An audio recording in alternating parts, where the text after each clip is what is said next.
I offer my humble pranams at the lotus feet of our beloved Bhagawan, Shri Sathya Sai Baba. Respected elders, distinguished guests, ladies and gentlemen, my dear students, Om Shri Sai Ram.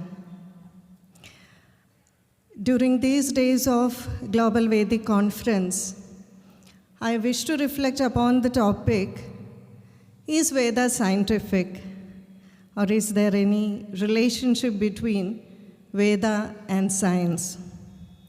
Some concepts that we study in science are found in the Vedas.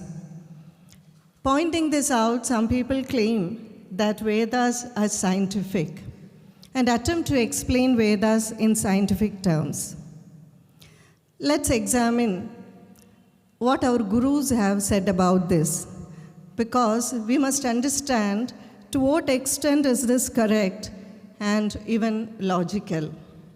Our gurus have stated that they have said that Vedas are not scientific, nor is there any need to make Vedas scientific, because the reason they give is that the subject matter discussed in the Vedas, to be more precise, the core subject matter discussed in the Vedas and that discussed in the science are entirely different. First, let's see what science deals with. Whether it is physics, chemistry, or any other branch of science, it examines the existence, development, and evolution of created physical entities.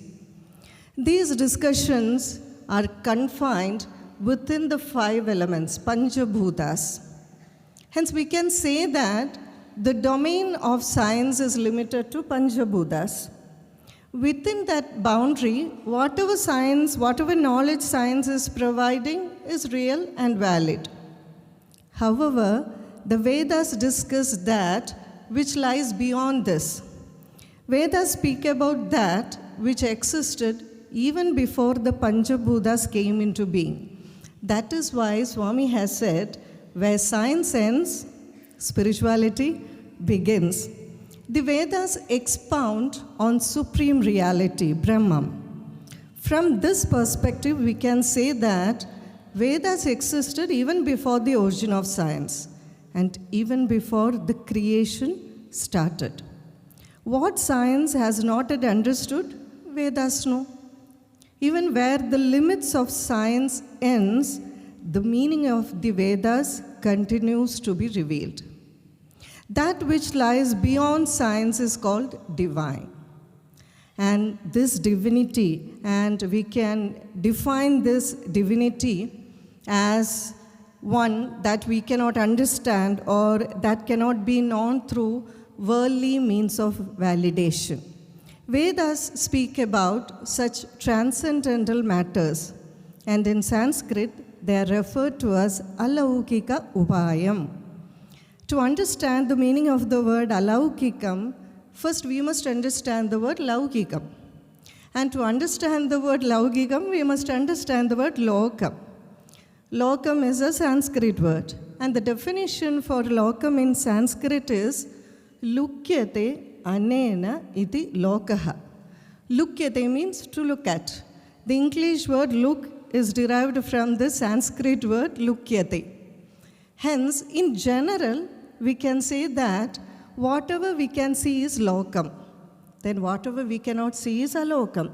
Then Vedas discuss matters that we cannot see.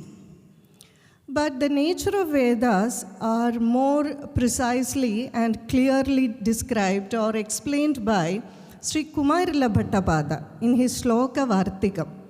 It goes like this: Pratyakshenanumithaiva yastupayona vidyate etam vindandi vedena tasmat vedasya vedata. I'll repeat. Pratyakshenanumithaiva yastupayona vidyate etam vindandi vedena tasmat vedasya vedata. Pratyakshenanumithaiva. Pratyaksha means direct. Anumitteva. Anumana means influence. Hence, Vedas speak about that which we cannot understand through direct perception, inference, sensory testimony, or study. Such transcendental reality is what we call the divine. And this divinity is the subject matter of the Vedas. There is no need for Vedas to discuss matters that are directly perceptible. For example, fire is hot, ice is cold, one has to take medicine when he is ill. All these are known to us through direct experiences. Hence, these direct experiences do not fall within the subject matter of science. Now, coming to inference, I'll tell you an example. When you see smoke from a distance, you infer the presence of fire. This is the most common example we can see in our scriptures. And this inference is also not the core subject matter of the Vedas. The subject matter of the Vedas begins when all this direct perception and inference ends.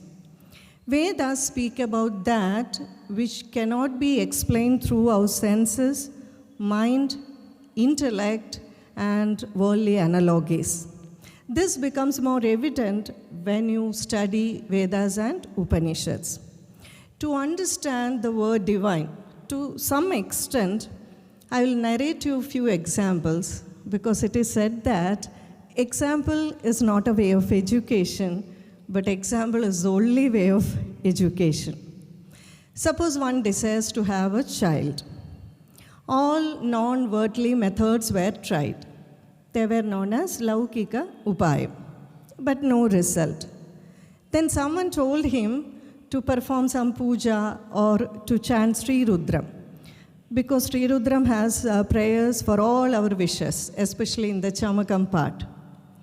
Then he started chanting Sri Rudram very devotionally every day for a particular period, and the child is born. Can we scientifically prove that the result occurred is due to the chanting of mantra? No. We don't know how the result occurred. We do not know the philosophy behind this. We don't know the methodology behind this. Science cannot measure or give proof to the effect of mantra. Science cannot measure the power of mantra, because all these are transcendental realities. Where all kinds of worldly means are exhausted, the Vedic mantras begin to operate. I'll narrate you one more example. Shankaracharya of Sringeri Sharada Peetham, Sri Chandrasekhara Bharati Swamigal, was traveling to Devakottai via Srirangam, Tiruchirappalli and Pudukkottai. It was a time of very little rain there. But the devotees there had arranged everything that they needed for a very large community feast. But there was a severe scarcity of water. Hence, Swamigal's manager decided to cancel the feast and move to the nearest accommodation as soon as possible. Knowing this, Swamigal called Sri Krishna Shastri, who was traveling with Swamigal, and told him to bring Mahabharatam Virata Parvam. As soon as he received the text, Swamigal started the Parayana, reading of that book. After some time, Swamigal started walking around, chanting in a very low voice. By 2 o'clock, 2 p.m., atmosphere became dark, and after half an hour, a heavy downpour began. By 4:30 p.m., Sarvadhikari came and informed Swamigal that they have received too much rain and requested Swamigal to stop the chanting and perform the Arati. Swamigal did accordingly and the rain was stopped. Later, when someone inquired about this incident, Swamigal said, "At that time, I was chanting the Varuna mantra. Vyasa Bhagawan had embedded the Bijakshara of Varuna mantram in the Mahabharata Virata Parvam. Hence, when the Parayanam, the reading of the Virata Parvam, and the chanting of the Varuna mantra got combined, the rain was brought. Hence, we must understand that the subject matter of Itihasas and Puranas are not limited to Laukika Upayams. They discuss Alaukika Upayams also, because Itihasas and Puranas are detailed explanation of the Vedas. If it rains after chanting a mantra, how science can prove that the rain occurred is due to the chanting? Even though science attempts to analyze such circumstances, it fails to obtain proof, as all the proof it seeks are limited to the physical realm. Similarly, since Swami's divinity transcends the Panchabhutas, we are unable to comprehend and describe it. Some may call it magic and attempt to explain Swami's divinity within the limited framework of human knowledge. How can beings formed of Panchabhutas comprehend that is beyond Panchabhutas? Hence, we must understand that we cannot understand the Vedas through science. The relationship between science and the Veda is material. We can understand the divinity only through sadhana and practice. And Sri Rudram discuss, or we can see this divinity in Sri Rudram. Sri Rudram says, Taskaranam padaye namaha. Taskaran means thief. My salutations to the thief. When we say this, naturally a question may arise. If saints are and sinners are seen together, then how will the world's affairs be conducted? Won't the sinners increase? Here we are not saying that we should openly worship the thief or the sinner. We are completely opposing the sin of sinners, but we are worshipping the soul within the sinner. Here we separate the person and the act. Here comes the uniqueness of Sanatana Dharma. One may have several reasons to become a sinner, but when he gives up that sin, he is saved.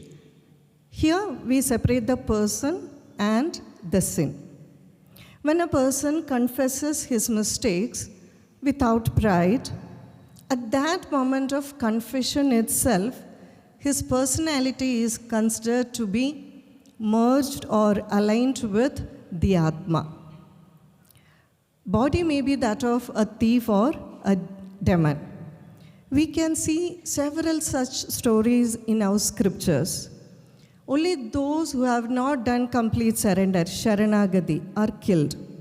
If Ravana had given up his pride, even at his last moments, and taken refuge in Rama, Rama would have released Ravana. Hence, to sum up with, we must understand that Ishwara is one, that Chaitanyam, that Brahman. But Devas are many. Ishwara is one, Devas are many. Hence, in Sri Rudram, it is not said that everything and everyone is divine, but it is said that everything and everyone is Ishwariya. Everyone has a place in it. Jai Sai Ram.